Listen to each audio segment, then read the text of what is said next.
माता जी आपने तिलक क्यों चेंज कर लिया? अरे दीदी अब तो गौड़िया संप्रदाय में थी, अभी आप हरिवंशी संप्रदाय का तिलक क्यों लगा रहे? माता जी अभी आप अपने तिलक में तुलसी पत्ता क्यों नहीं डालते हो? दीदी क्या आपने इस्कॉन छोड़ दिया है? आपने इस्कॉन क्यों छोड़ा है? माता जी आपने अभी ये हाफ तिलक क्यों लगाया है? दीदी आपने तिलक क्यों चेंज किया है? आपने संप्रदाय बदल लिया क्या? ऐसे दोगले इंसान हो, आज यहाँ तो कल यहाँ, कल गौड़िया संप्रदाय अभी हरिवंश संप्रदाय, ये क्या हो रहा है? तो ढेर सारे कमेंट्स एंड बहुत सारे जजमेंट्स एंड बहुत सारे डीएम्स एंड बहुत सारे क्वेश्चंस आ रहे हैं मेरे तिलक के वजह से। तो इसी का जवाब देते हुए आज का यह वीडियो चलिए शुरू करते हैं।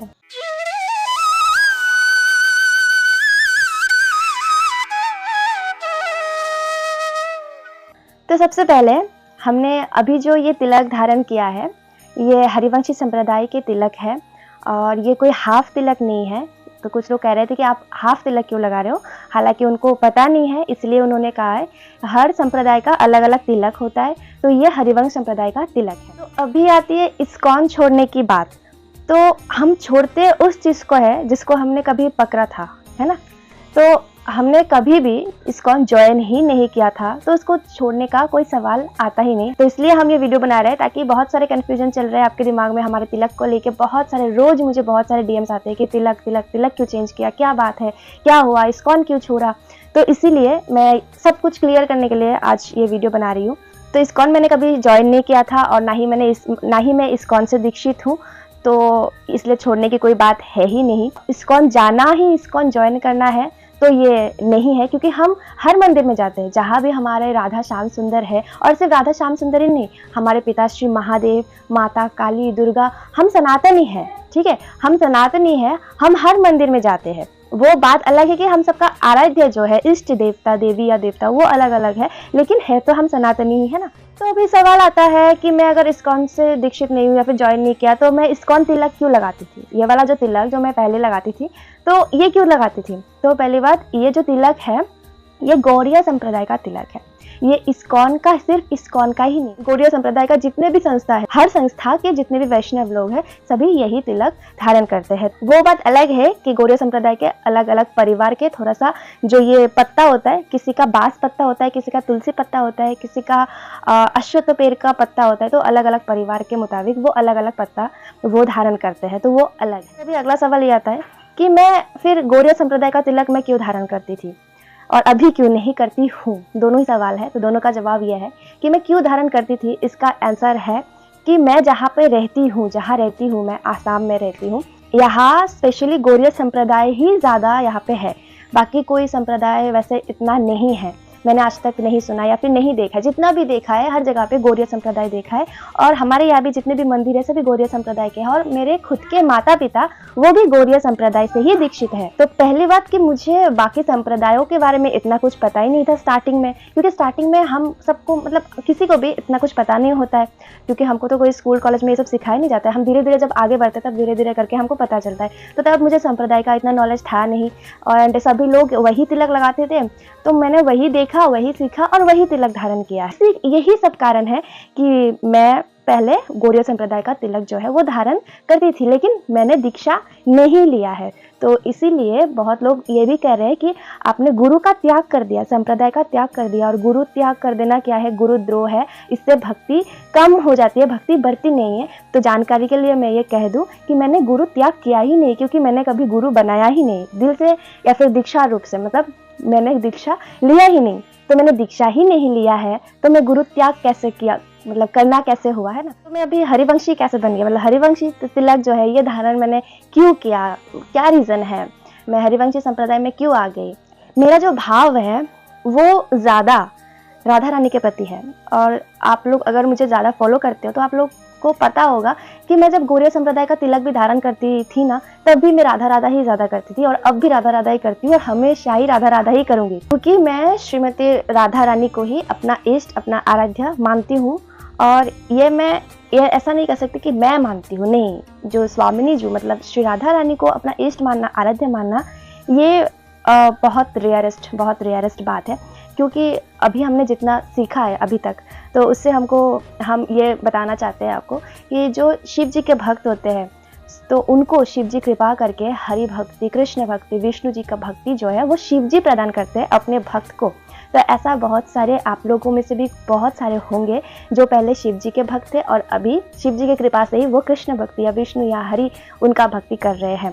तो उसके बाद जब स्वयं श्री कृष्ण अपने भक्तों से प्रसन्न होते हैं और वो देखते हैं कि ये मेरा भक्त मेरी भक्ति इतना सुंदर तरीके से कर रहा है, ये मेरा भक्त मेरा नाम इतना सुंदर तरीके से जाप कर रहा है, तो इसके मुंह से, इसके अंतरात्मा से, इसके दिल से जब मेरी ठकुराइन, जब मेरी प्रियतमा, जब मेरे स्वामिनी, मेरे प्राण प्रिय श्री राधा रानी का नाम इसके दिल से निकलेगा, इसके मुंह से निकलेगा और ये मेरी प्राण प्रिय राधा रानी की भक्ति करेगा या फिर करेगी, तब कितना सुंदर लगेगा। तो ये सोच के हमारे श्री कृष्ण ही स्वयं राधा रानी जो का भक्ति जो है अपने ही भक्त को प्रदान करते हैं। ठीक उसी प्रकार जैसे शिव जी अपने भक्त को कृष्ण भक्ति या फिर विष्णु भक्ति प्रदान करते हैं, ठीक उसी प्रकार कृष्ण भी अपने भक्तों को राधा रानी की भक्ति प्रदान करते हैं। सो राधा रानी की भक्ति करना it's a top most thing. मैं ये नहीं कह रही कि मैं राधा रानी की भक्त हूँ, मैं कभी नहीं ये कह सकती हूँ, क्योंकि ये कहने का अधिकार मेरा है ही नहीं। मैं बस एक तुच्छ से एक दासी बनने की बस कोशिश कर रही हूँ। और एक बात यहाँ जो मैंने कहा,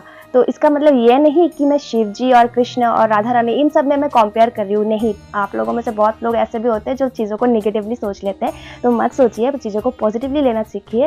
ये मैं कंपैरिजन नहीं कर रही हूँ, क्योंकि चाहे आप शिव जी की भक्ति करो, कृष्ण की भक्ति करो, राम जी की भक्ति करो, बजरंगबली जी की भक्ति करो, राधा रानी की भक्ति करो, आप चाहे किसी की भी भक्ति करो, हो तो आप सनातनी ना, हो तो आप हमारे अपने ही ना, और वो सब भी अलग थोड़ी ना है, वो तो सब एक ही है, एक तत्वता है। जब वो शिव होते तब वो पार्वती होती है, जब वो कृष्ण होते तब वो राधा होते, जब वो द्वारकाधीश होते तब वो रुक्मिणी होते, जब वो राम होते तब वो सीता होती है।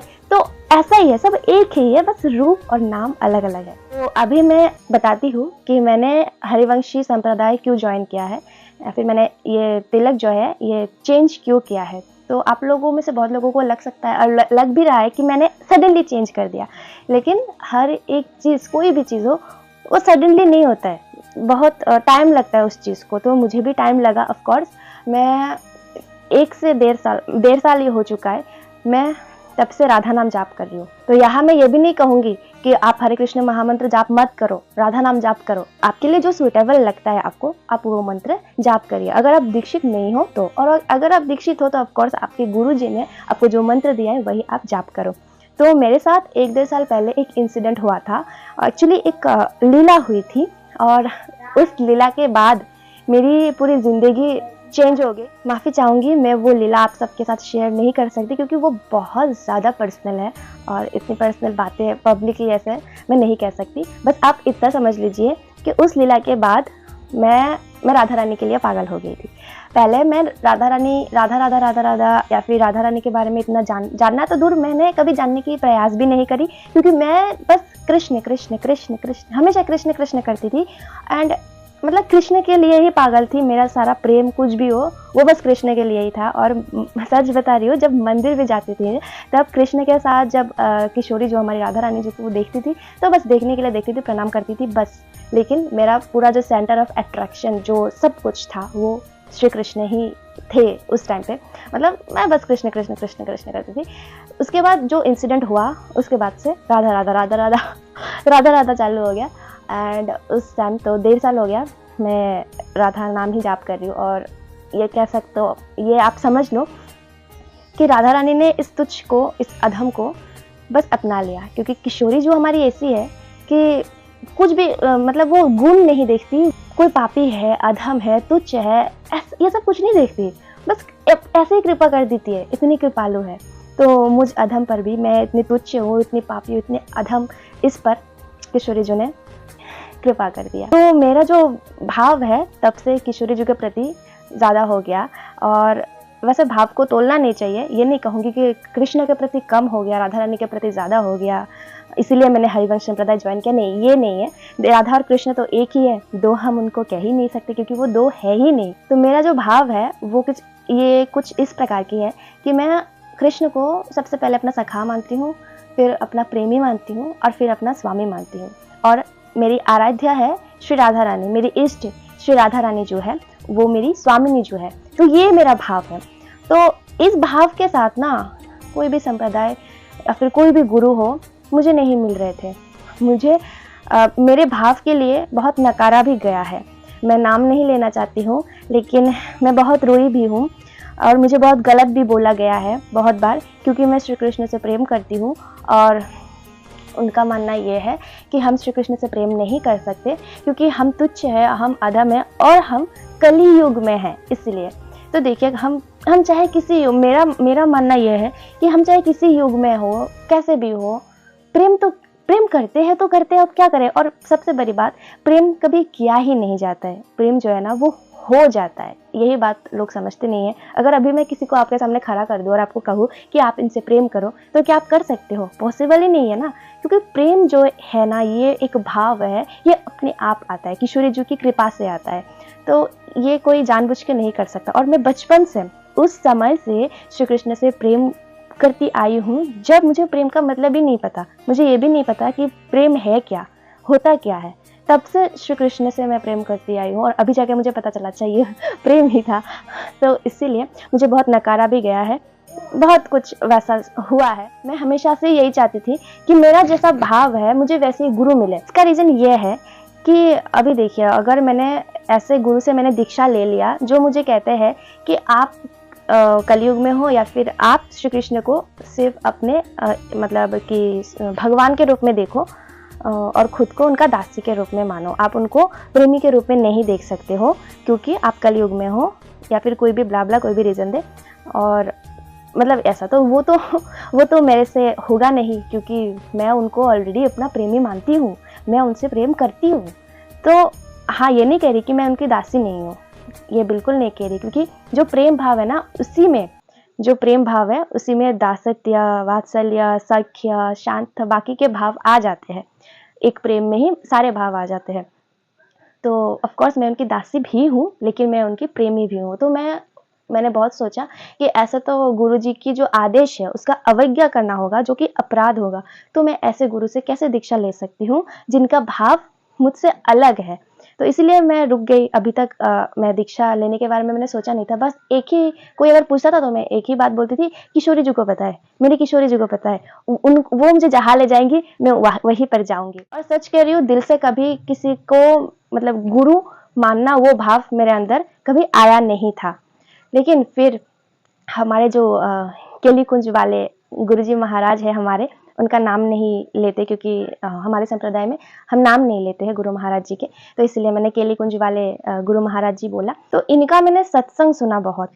इनकी जो बातें हैं, जो उपदेश करते हैं, वो सारे ऐसा लगा मुझे, अरे ये भाव तो मेरे वाला भाव है, ये जो बोल रहे हैं गुरु महाराज जी, ये तो मेरे भाव से मैच हो रहा है। मतलब पहली बार मुझे ऐसा कोई गुरु महाराज जी मिले जिनका भाव मेरे भाव से मैच हुआ।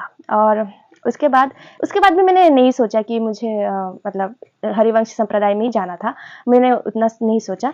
तो तब हरिवंश संप्रदाय के एक बोल सकते हो जिन्होंने मुझे गाइड किया है, तो उनका मैसेज आया था, तो उन्होंने मुझे गाइड करी और बोला, मुझे हरिवंश संप्रदाय के बारे में मुझे बोला, क्योंकि मुझे भी जानना था, मुझे पता नहीं था ना, बाकी संप्रदाय के बारे में मुझे पता नहीं, तो मुझे भी जानना था कि हरिवंश संप्रदाय में क्या है, क्या नहीं है, क्या होता है, उस संप्रदाय का भाव क्या है, क्योंकि इतना ज़्यादा राधा राधा राधा राधा कहते हैं वो लोग, तो और मैं जहाँ राधा राधा बोलते हैं मैं वहाँ पिघल जाती, तो इसलिए मुझे जानना था।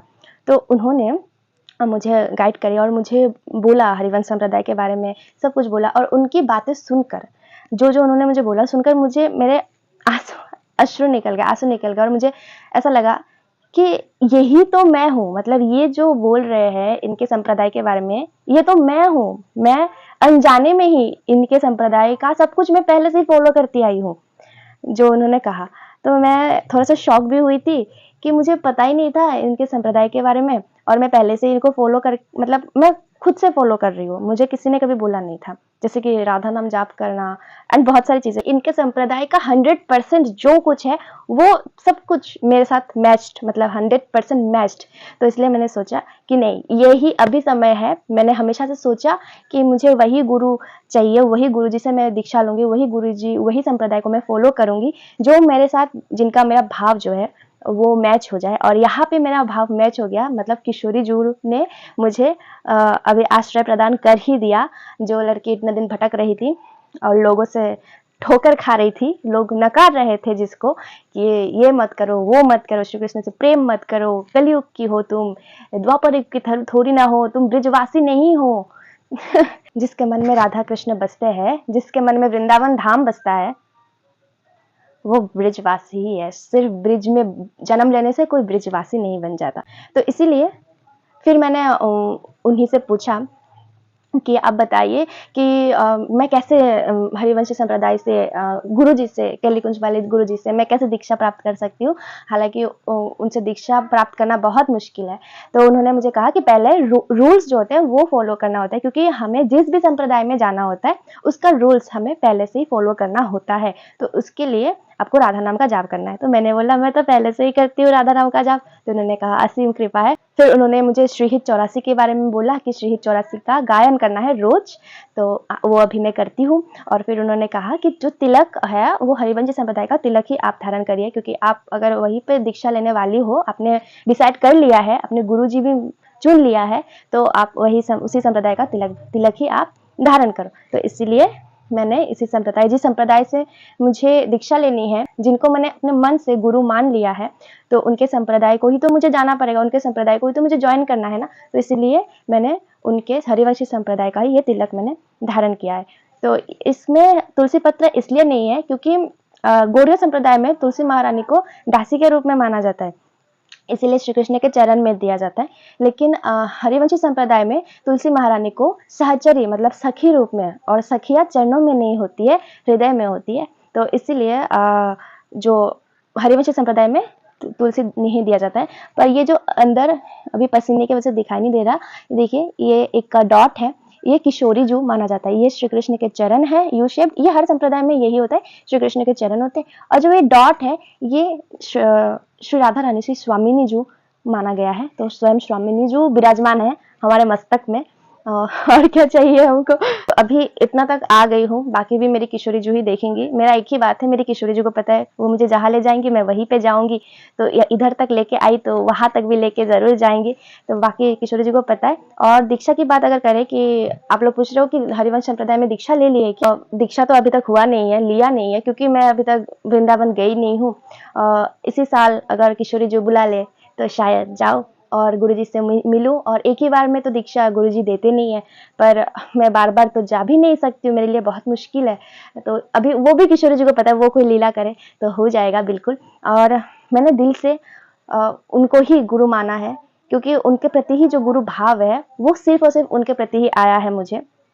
इसीलिए वही मेरे गुरु है। और अब चाहे मुझे उनसे दीक्षा मिले या ना मिले, अभी किशोरी जी को पता है ऑफकोर्स, दीक्षा मिले या ना मिले वही मेरे गुरु है, और मैं उनको ही अपना गुरु मान चुकी हूँ बस। और गुरु वही होता है, सिर्फ दीक्षा लेने से गुरु नहीं होते। ये बहुत बड़ी एक मिसकॉन्सेप्शन है, सिर्फ दीक्षा लेने से कोई गुरु नहीं होते हैं, ठीक है।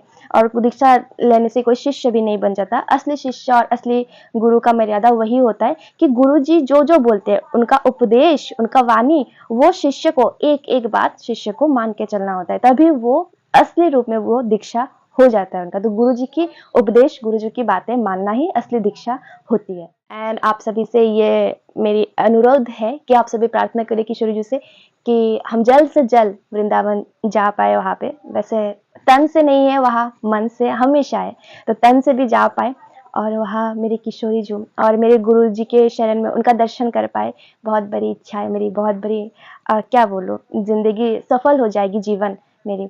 तो अभी किशोरी जी ने ये मार्ग दिखाया, किशोरी जी ने हमको अपनाया है, तो अभी डर नहीं है, क्योंकि किशोरी जी ने अपनाया है ना। तो अब चाहे कुछ भी हो जाए, किसी से डर नहीं है, क्योंकि किशोरी जी जिसको एक बार अपना लेती है उसका डर होने की कोई बात ही नहीं होती है। तो आशा है कि आप लोग समझ पाए मेरे बातों को, भावों को। मैं किसी भी संप्रदाय को छोटा बड़ा या फिर कुछ नहीं कर रही हूँ, क्योंकि हर एक संप्रदाय का गोल एक ही होता है, राधा कृष्ण तक पहुंचना। बस उसका रास्ता अलग अलग है। कोई दासत्य भाव से जाता है, कोई शांत भाव से जाता है, कोई सख्य भाव से जाता है, कोई वात्सल्य भाव से जाता है, और कोई माधुर्य भाव से जाता है। तो भाव अलग अलग होता है। तो किसी भी भाव को हमें छोटा बड़ा ये भी नहीं कहना है। एंड किसी भी भाव वाले भक्त को, व्यक्ति को हमें छोटा या बड़ा नहीं कहना है। कोई अगर दासत्य भाव में है तो उसको ये नहीं कहना है कि अरे तुम तो दासत्य भाव के हो, माधुर्य भाव में आ जाओ। ऐसा ऐसे भक्त का ये चरित्र नहीं होता। या फिर कोई माधुर्य भाव में है तो उसको ये नहीं कहना चाहिए कि माधुर्य भाव तो टॉप मोस्ट भाव है, दासत्य भाव में रहो, कलयुग में हो तो दास बनना है हमको, माधुर्य भाव में हम नहीं जा सकते, ऐसा भी हमको नहीं कहना है। ये भी कोई भक्त का चरित्र नहीं होता। किसी भी भाव को हमें ऐसा नहीं कहना है, हमें सबके भाव को रेस्पेक्ट करना है और अपना खुद का जो भाव है उसको लेके चलना है। यही होता है असली भक्त का चरित्र। तो आशा करती हूँ आपको समझ आया होगा। कुछ भूल त्रुटि हमसे हो गई तो क्षमा कर देना और कमेंट्स में बताना अगर कुछ भूल हुआ हो हमसे और कुछ आपको जानना हो तो कमेंट्स में आप बता सकते हो। तो चलिए फिर मिलते हैं नेक्स्ट वीडियो में। आप सभी अपना ध्यान रखिए और ढेर सारी किशोरी जी की कृपा सब पर बनी रहे, ज़्यादा से ज़्यादा चैटिंग करिए। तो मिलते हैं नेक्स्ट वीडियो में। श्री हरिवंश, श्री राधे राधे।